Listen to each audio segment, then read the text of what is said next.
Welcome to China Perspectives, a podcast on economic and credit developments in China, featuring experts from within and outside of Fitch Ratings.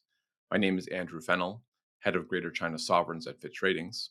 Today, I'm pleased to introduce Dominik Peschel, who currently serves as the head of the economics unit as the Asian Development Bank's resident mission in Beijing, where he focuses on macroeconomic surveillance and forecasting. Before moving to Beijing in 2018, Dominik led the ADB's forecasts for Central Asia and the South Caucasus. Earlier in his career, he also spent a number of years at the German Central Bank. Dominik, thank you very much for joining the podcast today. Yeah, thanks, Andrew. Thanks for hosting me. So, with the end of China's zero COVID policy, there is an ongoing market debate about what China's near term post pandemic economic trajectory is going to look like. And I know that you and ADB have contributed to these discussions through the periodic Asian Development Outlook reports that you do. But for the purposes of our conversation today, I was hoping we could sidestep some of these short term factors and focus on China's long term economic growth prospects, which is the subject of a very fascinating working paper that you and your colleagues released towards the end of last year. So, before we dive into some of the paper's main conclusions, do you think you'd give us a bit of background and the general impetus behind this project? Thanks, Andrew. Yeah, you already mentioned the COVID-19 and the shock on the economy. And for us, it was an interesting question to which level of growth the Chinese economy would return to after the COVID episode and how are the long run perspectives. So we saw a decline in GDP growth over the past decade or so. And the question is, once this COVID-19 pandemic is behind us, to which level of growth the Chinese economy would return to. And from a practical perspective, you already mentioned we do this forecast that is a short-term forecast, 1 or 2 years ahead. But of course, it would help us if we have an idea about where potential growth is. And that was one of the motivations behind the paper. No, that's great. I definitely sympathize with this perspective because against the backdrop of the pandemic and then the former zero COVID policy strategy, many of us that follow China's economy, we've been focusing on extremely short-term trends, such as the mobility indicators and the traffic patterns and whether or not there was going to be another lockdown due to sort of a pandemic outbreak. So I really appreciate this paper because it refocuses our attention on these important big picture structural trends, which I think are ultimately going to be the driver of China's long-term growth performance. So maybe to dive into the paper itself, it'd be useful to start with a bit of a conceptual overview. Could you tell us, for the purpose of the paper, how are you defining long-term or potential growth in China, and what are the key inputs, drivers, or theory behind this concept? Sure, Andrew. So, first of all, potential growth is a theoretical construct. It's an estimate of potential or it's an estimate of output that an economy would have produced if labor and capital had been employed at their maximum sustainable rates. So, this already tells you theoretical construct is something that you can't observe. So, basically, you would need to develop an estimate of that. And this estimate would need to be consistent with steady growth and stable inflation, which is part of the concept of potential growth. So one can imagine potential growth as smooth and steady growth without any business cycle influence. And in the literature, there are several approaches to estimating long-term growth. Some of them then call it potential growth or potential growth estimate. And then there are some other approaches that deal with long-term growth in a sense that they look at convergence theory or at long-term trends. One approach, for example, is sectoral catch-up processes that look into different industries, how far they are from the international frontier. There are other approaches. They look at how countries in the past have grown, how fast and to which level of growth they had reached at a certain point in their development and to which level of growth they then converge to in the long run. And then there is the production function approach, has input factors. So if you look at GDP growth from a supply side in the long term, one can identify as input factor labor, human capital, and total factor productivity. The issue is that you would need to have an idea about the development of each input factor and then later to combine them into one function, which then would yield the GDP growth. So we would need to calibrate a production function that fits the growth rates from 2001 to 2019. And then we have a result for that. And in a second step, we would then develop an estimate of the future potential growth. Okay, so maybe just to clarify very briefly, this concept, you are not trying to arrive at a growth forecast for the next 1 or 2 years. It's a theoretical concept that is helping you approximate what you think the economy might grow at over a much longer period of time. Correct. This is a concept that can be used for the next 1 or 2 decades. One could even try to do a longer time horizon, but of course, the longer it gets and the further out you are, the bigger the impact of a small deviation from the trend. For policymaking purposes, 1 or 2 decades are already quite a bit if you have an idea about how growth could evolve. And is that the time horizon that you used in your study as well, 1 to 2 decades? Yes, this is what we use. We use forecast up 2040. We start with the growth specifying the function from 2001 to 2019. We stopped in 2019 because in 2020 we had the impact of COVID.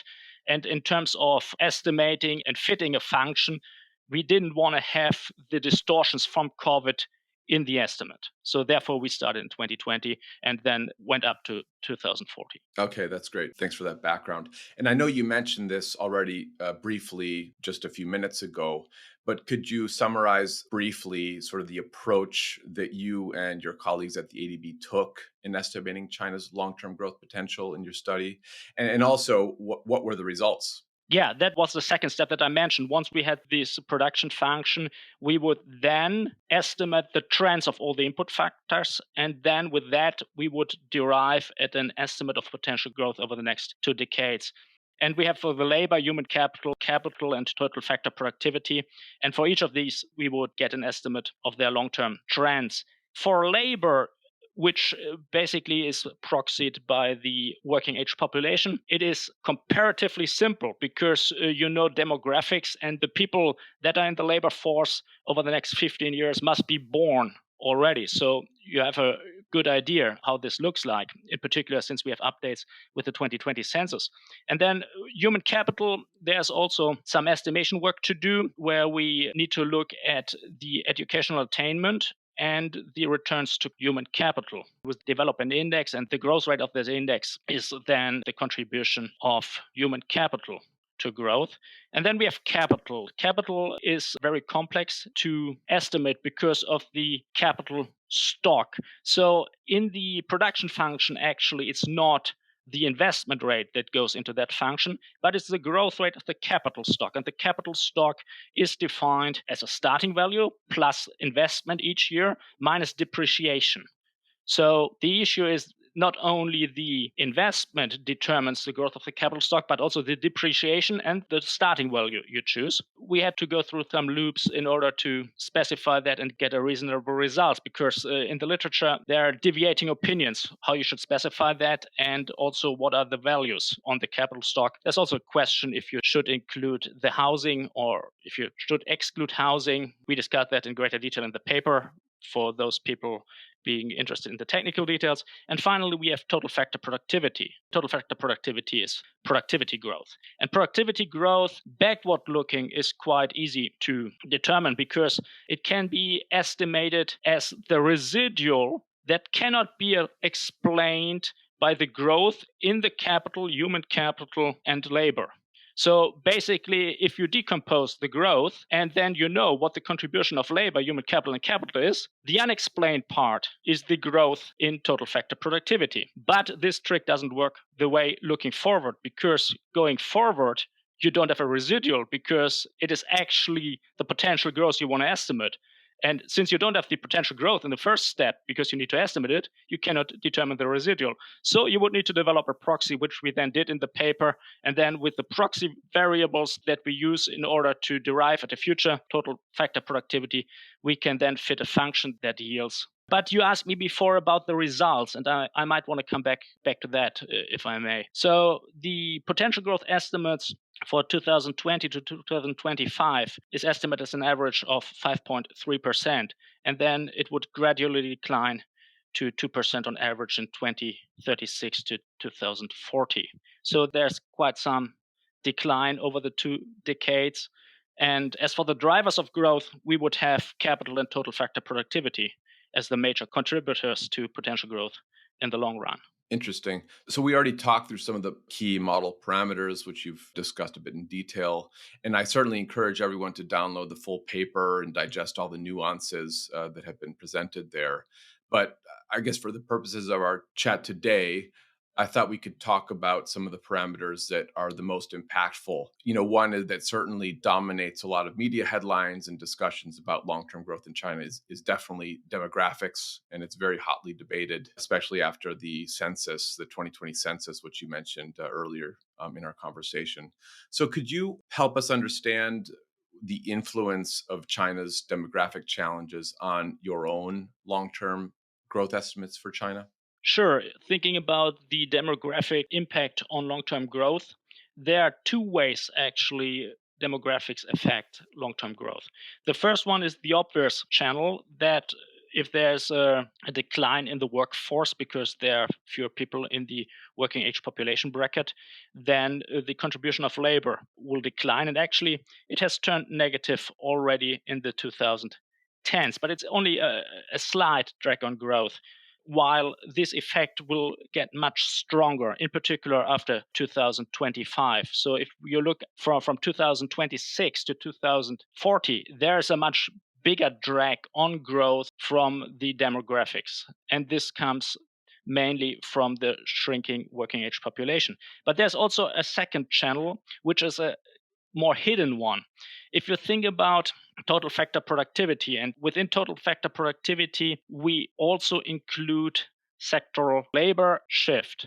So if you think about people migrating from low productivity agriculture into higher productivity services or industry, you would also have fewer people to migrate because of the demographics.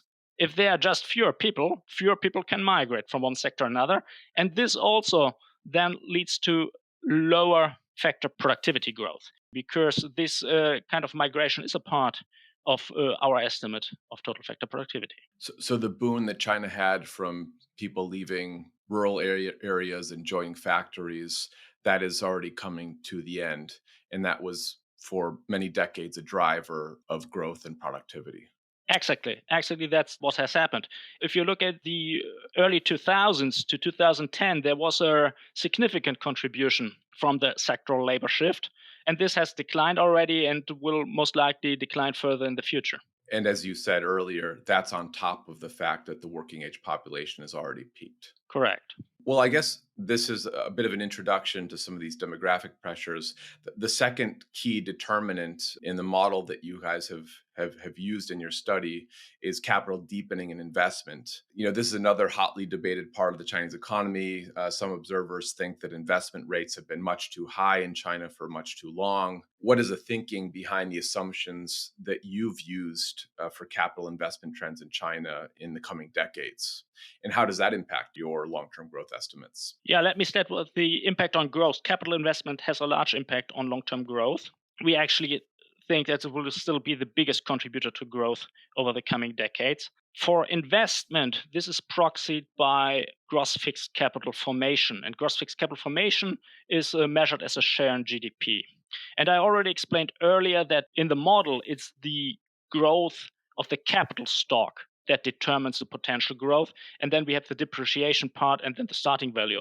But if we look only at the investment, which is, of course, an important part of it, and it's also the part that can be influenced by policies, these gross fixed capital formation should decline gradually. So gross fixed capital formation was still at 42% of GDP in 2020 and 21, and we expect it to decline by 10 percentage points by the end of this decade and then a little bit further over the next decade. And this then leads to a smaller overall growth because, if there's less investment, there's also less growth. That's basically how it works. The interesting question is why we assume this kind of decline. And there you already alluded to the debates that are out there. So we have been seeing significant debt accumulation over the past decade. And we think that this is not sustainable to further accumulate a lot of debt over the next decade or even decades. Part of the debt accumulated comes from infrastructure investment. And infrastructure investment is one important part of investment. So if local governments need to curtail their infrastructure investment, then of course, as it is part of the investment, it also would lead to lower investment as gross fixed capital formation as a share in GDP. And then we have the housing market. In the housing market, we had a turmoil last year. So there might be also less investment in the housing market over the next decades, which would make sense from the perspective that demographics is also at a turning point. So if there are fewer people, then there's less need for additional housing. So in that perspective, we would think that this is a second component that leads to less growth. And finally, there's a more subtle argument, which is investment versus consumption. If you think about an economy that can invest or consume, you have a choice. And in a rapidly aging society, most likely the consumption should rise a bit, because if you think about an aging population, they need more medical services, they need more long term care, they need more services in general, and less highways. Because, I mean, if people age rapidly and you have a bigger share of people that are quite old, they most likely travel less, and the highways are already in good shape. So you would reasonably assume that there should be a shift towards services which are less capital intensive per se. So, sort of from a big picture perspective, the argument is not that investment drops off a cliff and it slows sharply, but really that there's a lot of factors at play that point you to the conclusion that the direction or the pace of investment in the Chinese economy is going to slow over the coming decades.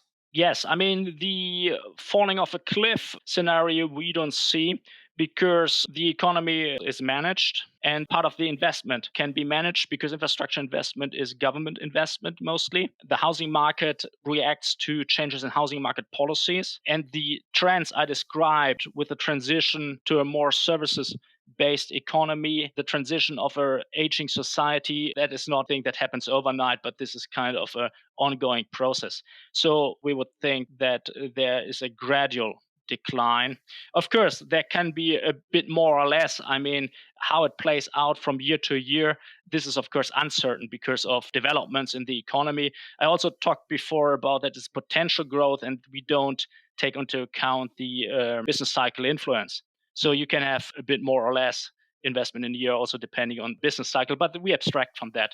So, and if you take this into account and abstract from business cycle influence, then we think it would be a gradual path. Yeah, that makes sense. I guess from year to year, it's difficult to predict, but from a big picture perspective, the broader trend is you can have a lot more conviction about that. I guess the final parameter that really has a huge impact on the final result, and also the most challenging to quantify, as you mentioned earlier, is total factor productivity growth. So you mentioned and gave a very brief synopsis in your introductory remarks, but could you run through one more time for us what is being captured here in this concept, total factor productivity, how it's performed in recent history? Because you said that in recent history, you can capture how fast it's been growing. Sure. So total factor productivity, or TFP in short, is a measure of productive efficiency.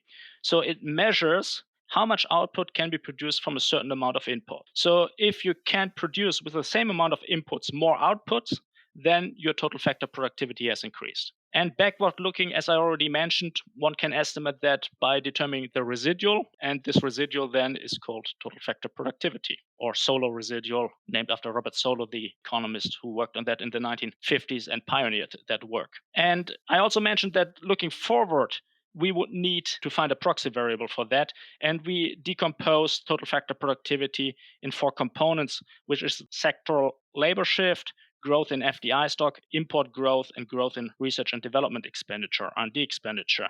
We already talked about it. The decline in the past decade was mostly due to a decline in the sectoral labor shift because there were fewer people migrating from rural areas into the cities. Total factor productivity has declined. Even though it has declined, in the future is still an important contributor to growth. Thanks for that very interesting synthesis.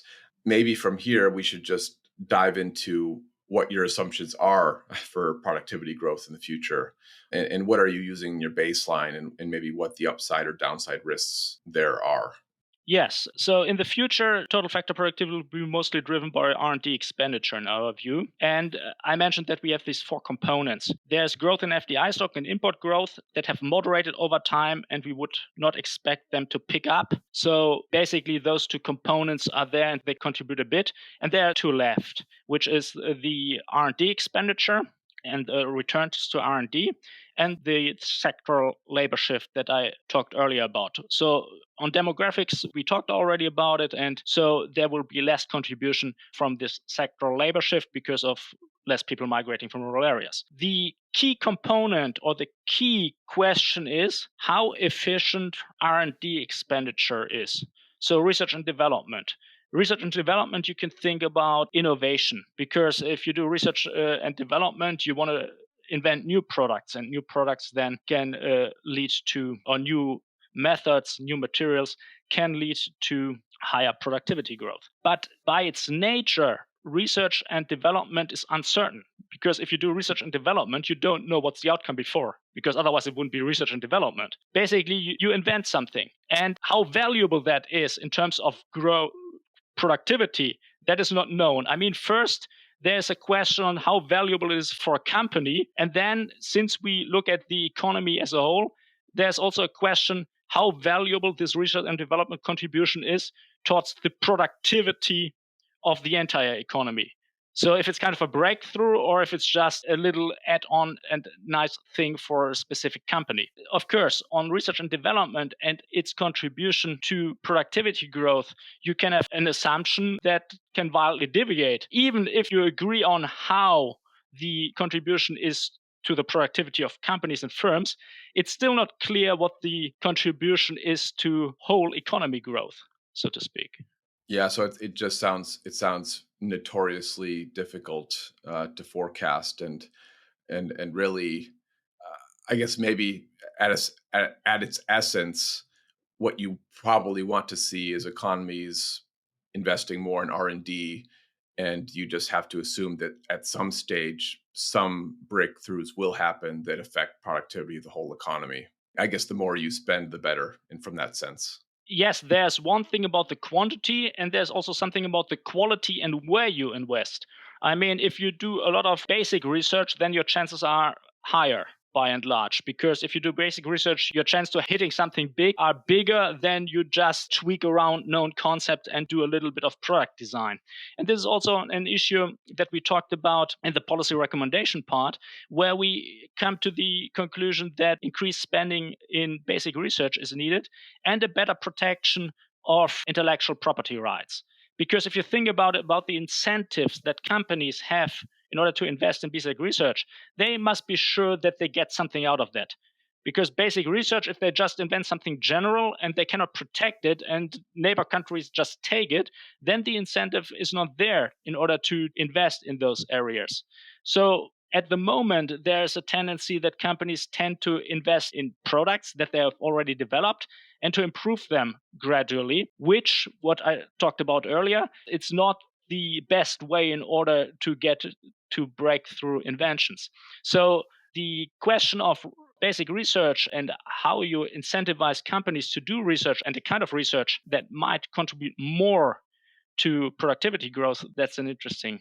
No, that's fantastic. And I think you've already very naturally pivoted us into the last part of your paper and in our conversation, which is on policy recommendations. And you've already articulated basically some of the key recommendations to enhance productivity.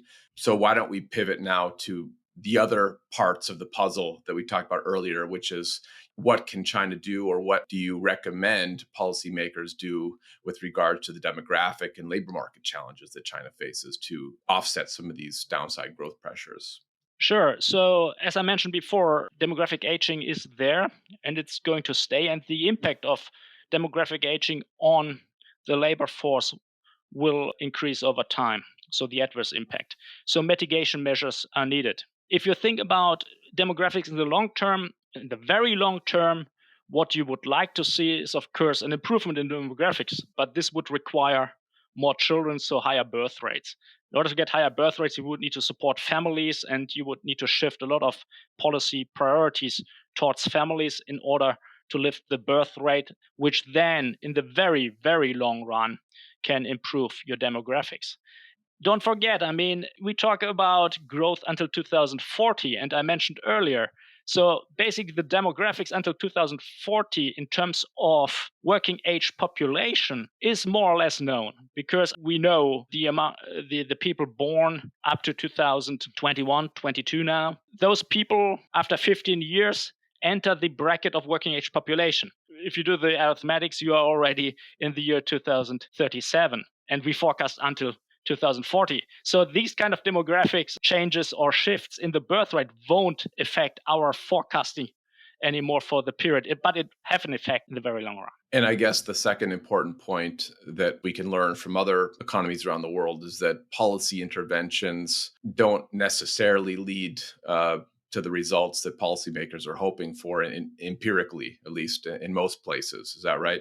Yeah, that's correct. It's very difficult to get the birth rate going up again once it has fallen. We saw that in other countries, and I think there's also a nice chart on that in the paper where one can compare the kind of fertility rates for several countries. And it's a clear tendency that once it has come down, it's not picking up again. Maybe a bit and some fluctuation, but it's not really on an upward trend again. So that means that mitigation measures are needed.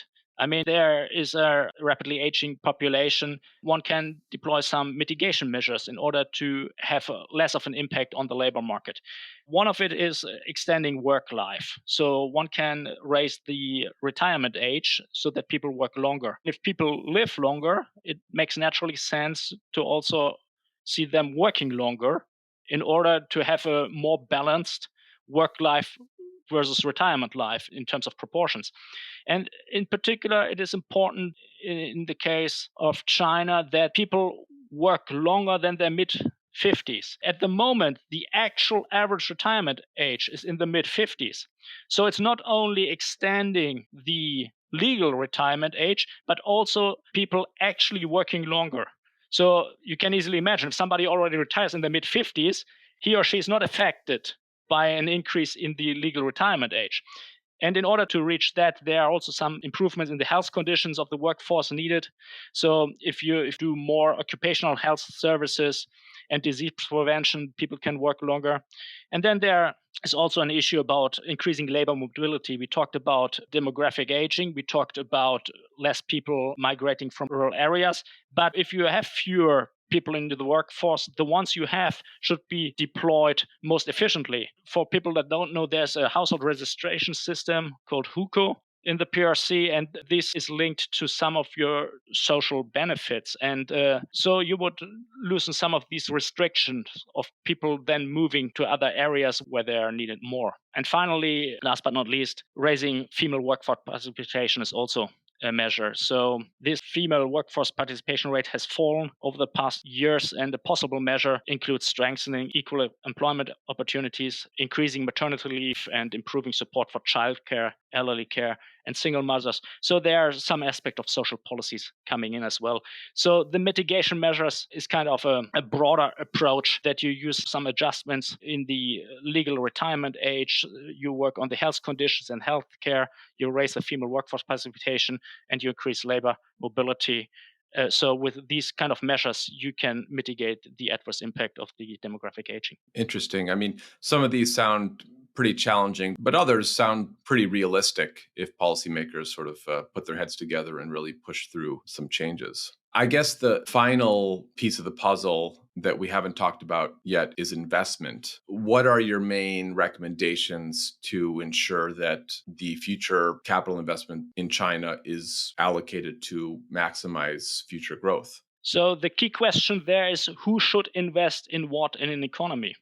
And here we have two main directions that are important: the areas of investment and the credit allocation. So if we look at investment, we saw overall diminishing returns to capital over the past decade. And we already talked about kind of areas of investment. So we have real estate and infrastructure investment, and we have manufacturing investment. And we know that manufacturing investment is more efficient or yields higher returns to growth in terms of economic growth. So higher returns there. So that means manufacturing investment should be pursued further.